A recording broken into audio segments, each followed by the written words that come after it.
My name is Maya Fish, and I am a dentist, and I'm a stay-at-home mom right now. I grew up in what I like to call a church-positive home. My parents weren't religious. We didn't pray at home exactly, but we went to church on some Sundays, not every Sunday, and celebrated the holidays and so forth. My mom brought us to a Missouri Synod Lutheran church, and my dad would come with us occasionally. He was Catholic, but he was not a practicing Catholic. My freshman year, of course, high school, all the changes that I think a lot of girls go through in high school with figuring out popularity and friends and where you are in the social strata and figuring yourself out and that. And I had a few classmates that were very outspoken evangelicals. They were killed in a car accident, unexpectedly going to a basketball tournament. And that really was a turning point for me. I still had that disconnect of what a personal relationship meant.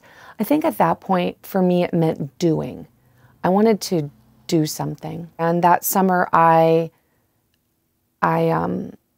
met up with, or ran into, I guess, someone I knew from high school that was a couple years older than me, that had gone off to college and become a born-again Christian. They had found Christ. They were not Christian at all prior to that. And they were so on fire for Jesus, especially in their new fervor of just being saved. And he preached the gospel to me and told me about, if you died tonight, where would you go? You need Christ. And I was like, this is completely new information. I've never heard this before. What? I've gone to church all these years.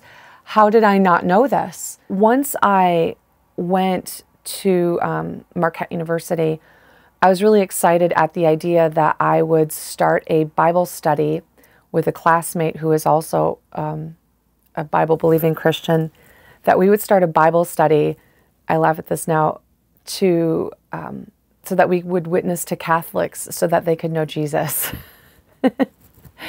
And the thing that surprised me once I got to Marquette is I met a whole slew of other Catholic or other college students that were Catholic, and they weren't these Christmas, Easter Catholics that I perceived all Catholics were. That was just my perception at the time. They were on fire for Jesus. They were praising and worshiping and living out their faith, and they were Catholic? Wait, hold up. This is not, maybe I don't know about the Catholic Church. There's meetings called Theology on Tap. They're done across the country, and they have them in the Archdiocese there in Milwaukee. And it was a meeting, and there was a priest there, Father Tim, and he said, "Who here thinks without Jesus, you're just a pile of dung?" And I raised my hand. I'm like, well, yeah, without Jesus, I'm nothing. And I looked around, and it was pretty much me and one other girl, and it turns out she was an evangelical too. She was the only one that was raising her hand. And that's not to say that all evangelicals believe that, but that was my feeling. And I kind of like the Chris Farley thing, sort of like, put my hand down, like, oh, this is awkward. I'm the only one.